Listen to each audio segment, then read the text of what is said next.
নমস্কার বন্ধুরা, মিতা রান্নাঘরে আজকে লাউয়ের খোসা ভাজা করব। কিভাবে করব আপনারা দেখুন। এই যে আমি লাউয়ের খোসাগুলো নয়, একদম আলু ভাজার মতো ছোট ছোট করে জিরে জিরে করে আমি কেটে নিয়েছি। কেটে এই যে ভালো করে আমি ধুয়ে নিচ্ছি। নিয়ে এটা আমি জল ঝরিয়ে নেব।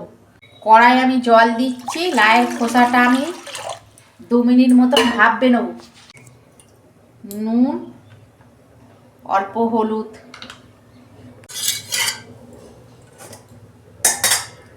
এই যে খোসাটা আমি দিয়ে দিচ্ছি। বন্ধুরা, এই খোসার সঙ্গে আপনারা আলুও দিতে পারেন। আমি শুধু খোসাই ভাজা করছি। এই খোসাটা ভাত দিয়েও ভালো লাগে, ডাল ভাত দিয়ে, রুটি দিয়েও ভালো লাগে। এই যে 2 মিনিট আমি ঢাকা দিই। দেখুন বন্ধুরা, ঢাকনা খুলছি।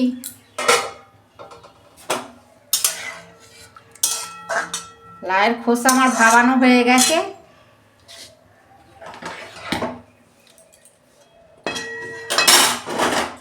বাটিতে আমি জল ঝরিয়ে নিয়েছি। কড়াই তেল দিচ্ছি। 2টো শুকনো লঙ্কা ফোড়নে দিচ্ছি। অল্প কালো জিরে দিচ্ছি।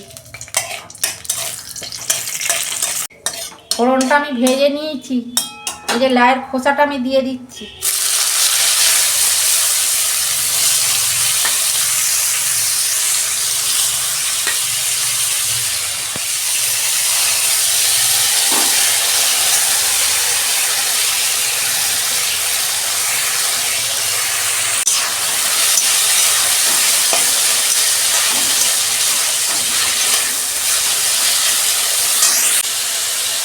নুন দিচ্ছি অল্প,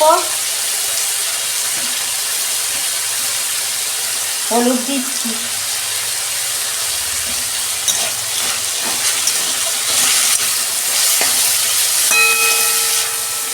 2 মিনিট আমি ভেজে নেব। দেখুন বন্ধুরা, আর 2 মিনিট হবে।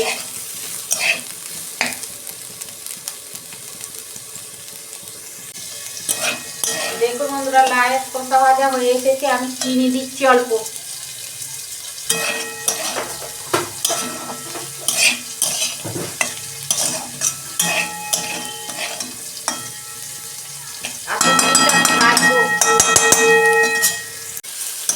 দেখুন বন্ধুরা, লাউয়ের খোসা ভাজা আমার হয়ে গেছে। আমি ঢেলে ফেলছি।